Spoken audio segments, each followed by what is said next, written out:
ஸ்ரீ குருப்யோ நமஹ.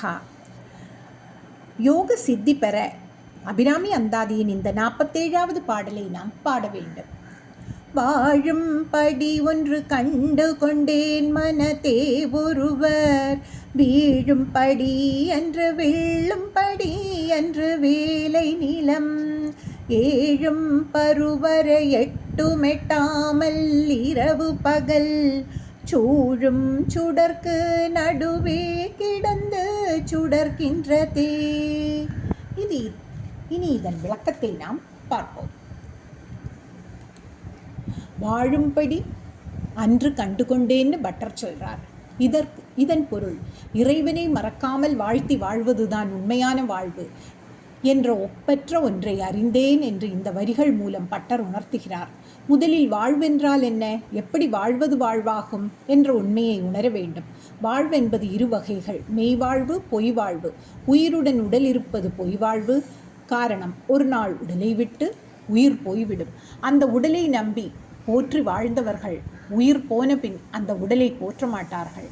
நம்பி வாழ்வதும் இல்லை. இதுதான் பொய் வாழ்வு. உடலும் உயிரும் இருக்கும் பொழுது இந்த பொய்யான உடல் மெய்யாக திகழும். இறைவனை மனதில் இருத்தி வாழ்த்தி வழிபட்டு வாழ்வதே உண்மையான மெய்வாழ்வு. மெய்யான அபிராமியின் அருள் பெற்று வாழ்வதே மெய்வாழ்வு என்று பட்டர் கூறுகிறார். பக்தி செய்து வாழும் வாழ்க்கையே உண்மையான வாழ்வு. பணம், பதவி, பலம், படிப்பு, பந்துக்கள், உயர் வாழ்க்கை இவையெல்லாம் குறிப்பிட்ட காலம் முடிந்து அழிந்து போகும். ஆனால் உண்மையான பக்தி என்றும் அழியாது நிற்கும்.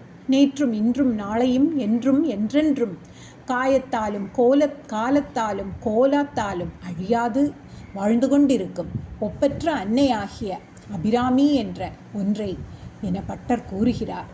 பரபிரம்மம் என்பது ஒன்றே ஒன்றுதான். ஆகவே பரபிரம்மமான அபிராமியை ஒன்றே ஒன்று என்று கொள்ளலாம். பட்டர் அபிராமியிடம் ஏராளமான தெய்வங்களை கண்டேன், அதில் சிறப்பான ஒன்றும் விளங்கும் உன்னை மட்டும் உள்ளத்தில் கொண்டேன் என்று கூறுகிறார். காண்பதில் உண்டாகும் மகிழ்ச்சியை விட இதை கொள்வதில் உண்டாகும் மகிழ்ச்சியே உண்மையான மகிழ்ச்சி. ஆகவேதான் பட்டர் வாழும்படி என்று கண்டுகொண்டேன் என பாடுகிறார். பட்டர் புறத்தில் கண்டதை அகத்தில் கண்டதால் அடியேன் உடல் மறைந்த பிறகும் அபிராமி அந்தாதி வடிவில் இன்னும் வாழும்படி செய்த ஒப்பற்ற அபிராமியான ஒன்றை கண்ணால் கண்டு உள்ளத்துடன் கொண்டேன் என்கிறார். மனத்தே ஒருவர் வீழும்படி என்று பட்டர் கூறுகிறார். இதன் பொருள் தனக்கு கிடைத்த அபிராமி தன்னை போல் எல்லோருக்கும் எளிதாக கிடைத்து அனுபவிக்க முடியாத ஒரு பொருள் என்கிறார். அம்பாள் எல்லார் மனதிற்கும் உள்ளும் வந்து அமர்ந்து அருள் செய்யும் எளிய பொருள் அல்ல என்பதை மனத்தே வீழும்படி என்று விழும்படி என பாடுகிறார். மேலும் தனக்கு அபிராமி அன்னையால் கிடைத்த பேருக்கு அரிய பேரானந்தம் மற்றவர்க்கு சொல்லி விளக்க முடியாது. அவரவர்கள் தானே உணர்ந்தது அல்லாமல் பிற உரைத்து உணர முடியாது என்கிறார். இறை இன்பம் உணர்ந்தவர்கள் உரைக்க மாட்டார்கள், உரைப்பவர்கள் உணரமாட்டார்கள். உரைத்தால் தான் முடியும் தவிர உரைக்க முடியாது. எல்லா ஞானிகளும் தங்கள் பெற்ற பேரின்பத்தை பிறருக்கு எடுத்துச் சொல்ல முடியாது. சொல்லி விளக்குகின்ற அளவுக்கு அந்த பொருள் எளிதானதில்லை. இதுபோல் பட்டர் மெய்வாழ்வு பெறச் செய்த ஒப்பற்ற ஒன்றான என் அன்னை அபிராமி மனத்தே வீழும்படி என்று வெல்லும்படி என்று என கூறுகிறார். வேலை நிலம் ஏழும் பருவரை எட்டும் எட்டாமல் சூழும் சுடர்க்கு நடுவே கிடந்து சுடர்கின்றதேன்னு பட்டர் சொல்கிறார்.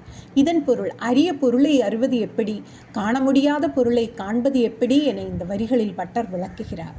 உள்ளத்துள் உணர வேண்டிய பொருள் அபிராமி. அபிராமி அன்னைதான் அண்ட சராச்சர வடிவிலும் அனைத்து உயிர் வடிவிலும் கண்ணால் காணும்படி இருக்கிறாள். அன்னை அபிராமியே 7 கடல்கள் சூழ்ந்த உலகங்கள், 8 மலைகள், பகலை உண்டாக்கும் சூரியன், இரவில் உளிர்விடும் சந்திரன், இவையெல்லாம் ஆக திகழ்கிறாள் அம்பாள். கடலை சுட்டி காட்டினது கண்ணுக்கு தெரியும், ஆனால் அதன் ஆழம் கண்ணுக்கு தெரியாது. அதுபோல் அம்பாள் மனம் வாக்குக்கு எட்டாதவள். மலை கண்ணுக்கு தெரியும், ஆனால் உயரம் அறிய முடியாதது. இது மாதிரி அம்பாள் இருப்பவள்.